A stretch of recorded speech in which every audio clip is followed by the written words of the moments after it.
let's solve some trig equations, a few tricky ones. So the first one here, I have tangent of x, 1 minus cotangent of x equals 0. So it looks pretty straightforward at first. You would think, okay, I have two pieces multiplied together, set equal to 0. Zero product property, set each of them equal to 0 separately. Okay. This guy over here, go ahead and put in terms of cosine of x. When we look at tangent of x equals 0, that occurs when x is 0 or pi. So remember, tangent is sine over cosine. So when is sine of x equal to 0? It's at 0 and pi. Okay. Now look at this, cotangent of x is equal to 1. So similar to tangent of x being equal to 1, that occurs at pi over 4 and 5 pi over 4 in the first and third quadrants. So you may think, okay, we're done. Those are the four solutions within 0 and 2 pi. But we need to check to make sure that all of those make sense. Check. Okay, so first of all, let's plug in that 0. So plugging in the 0 into the original function, I end up taking the tangent of 0, which makes sense because that's going to give me 0, right? But when we plug the 0 in for the input of cotangent, what happens? It's undefined. It's undefined because cotangent is defined to be cosine over sine. Well, when you take the sine of 0, you get 0. We would be dividing by 0, so that doesn't make sense.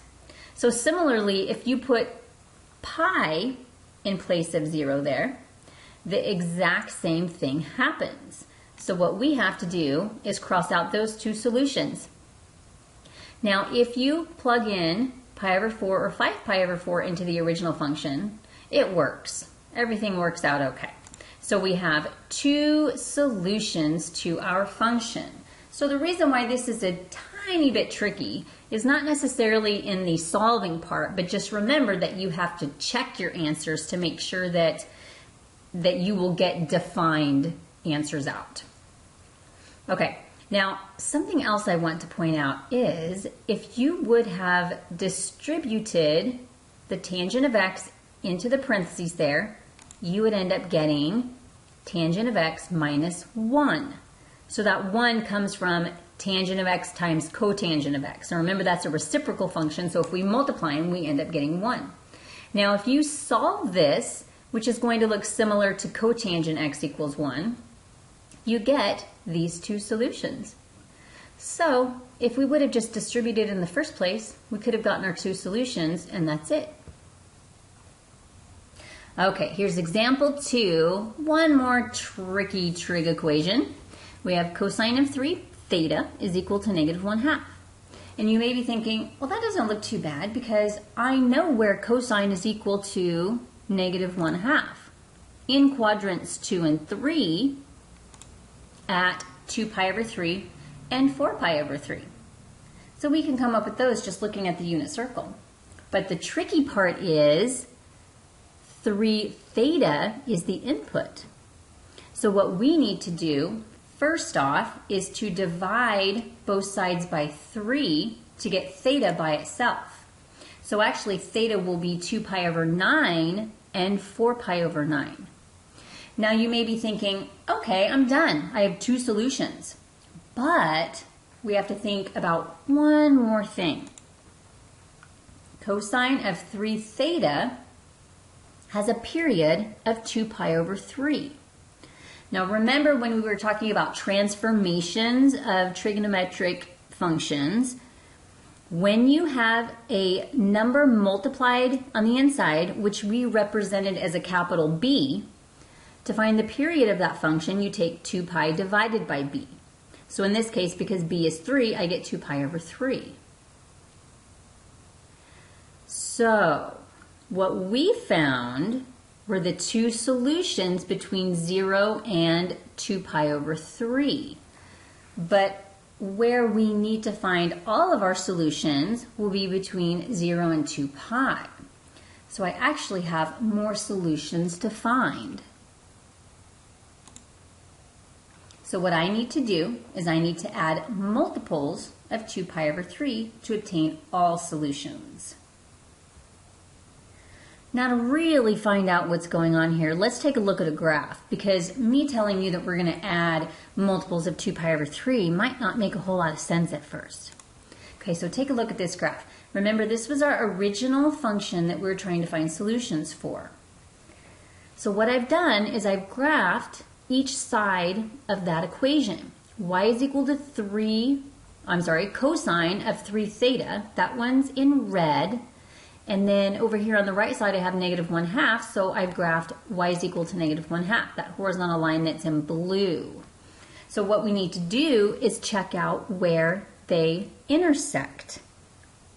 Now notice that I've cut this up into 3 pieces. So please ignore the 2, 4, and 6. I couldn't get that out of my image. But look at these values. So right here at the peak, okay, right there at the peak, that's where theta is equal to 2 pi over 3. So remember, that's the period. So from here, okay, right here, all the way through one complete wave to the top, that will be 2 pi over 3. That's one period.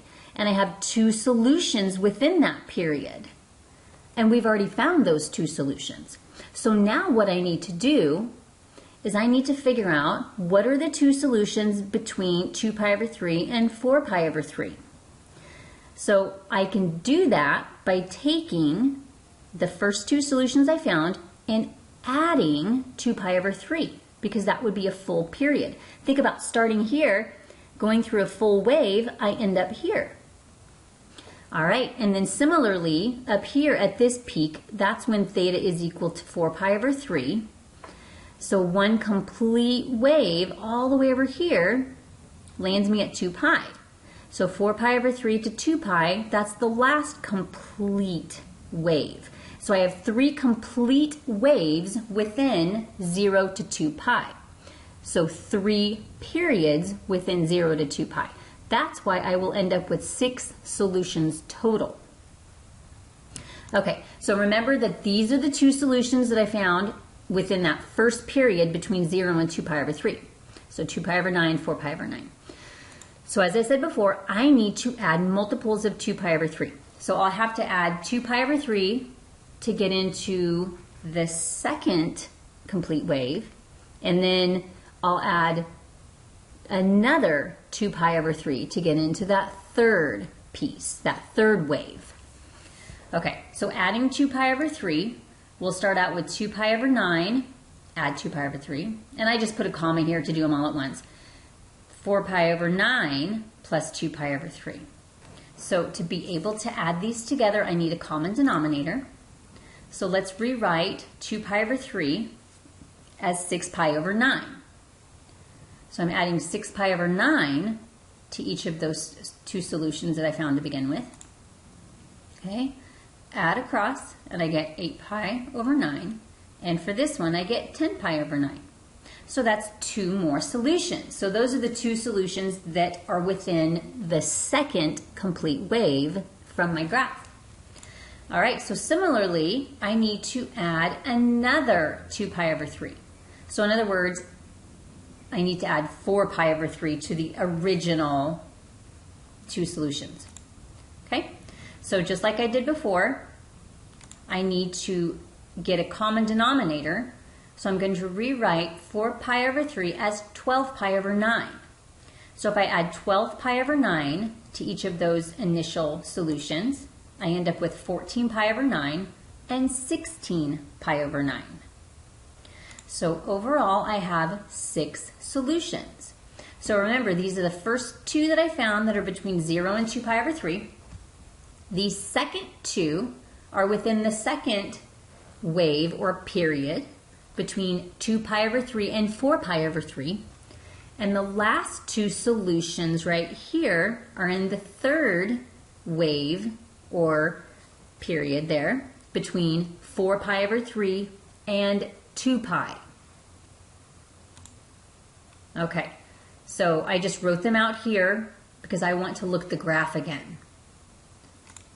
Okay, checking on the calculator. here we have the graph again. So remember that these 6 intersections correspond to these 6 solutions. So something that you can do on your calculator, as long as it's in radian mode, is graph each of these 2. So put cosine of 3x into y1 and negative 1/2 into y2.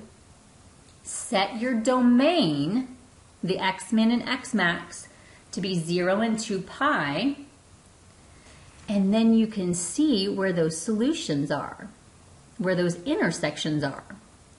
So if you actually find those intersections by using the calc menu and find the intersections from there, you can get a rounded version of the solutions, pop these in the calculator, and see if they compare with those 6 rounded versions that you found from the calculator. So now hopefully you can see that given this equation, which looks pretty straightforward, and it is at first, you get 2 nice solutions pretty easily. It takes a little bit more work to figure out what those remaining solutions are.